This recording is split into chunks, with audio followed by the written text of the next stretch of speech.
So yes, hello guys, welcome back to another video. It's been a while. It's been like, how long? A year? I don't know. Since I've last uploaded my review. And I wanted to do more reviews, especially during the pandemic right now. I'm so bored that, yeah, I said to, you know what, why not I continue making reviews? Because it's been a while since I've posted anything on this channel. So yeah, so I'm going to review this Japan Airlines Airbus A350-900. Registration Juliet Alpha 01 X-ray Juliet. This was, I think, like the first, or like one of the first A350-900s they were sent to JAL, since they have the special livery with the writing Airbus A350.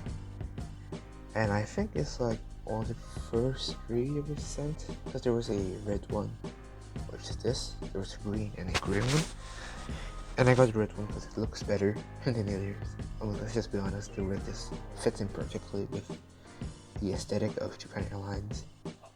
This is the front, bottom, the side, you know the drill of this Phoenix, the back, the Japan Airlines A350-900 Sakura background.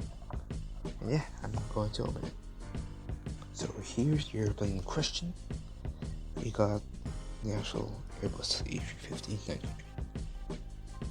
Now, okay, my camera will focus. Here we go. Yes, I'm using a phone. So yeah, let's start with the nose here. Now, in my opinion, the nose is one of the few things lacking the most.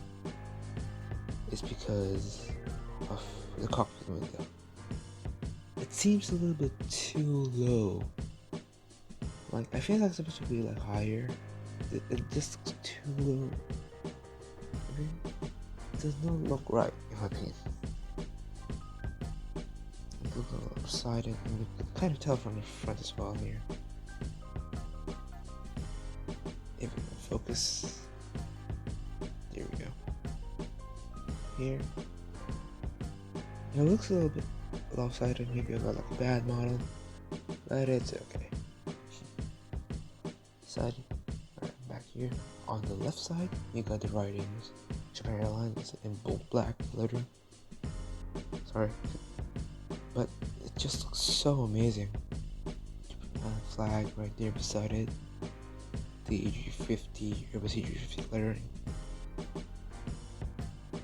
JA01XJ, UNICEF, and they got a smaller of Airbus A350-900 there,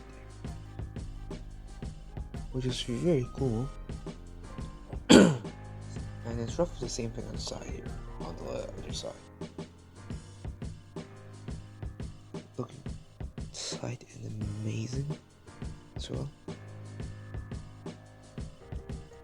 While tail looks like the real tail. Love the shape. Yeah. Now, the engine is one of my favorite thing of this model. Is that the engine looks actually big, and it just looks not really too detailed, but I like the shape of it. There you see fan plate with the lighting right there. We go. Quite detailed fan plate on the airplane. The landing gear is also quite good. They roll, but they don't swivel up and down. Landing gear. And yeah, I guess that sums up the entire review. I'll probably try to post more on this channel since I got nothing else to do, and I hope I can entertain you guys more. So that's it for this review. Thank you and goodbye.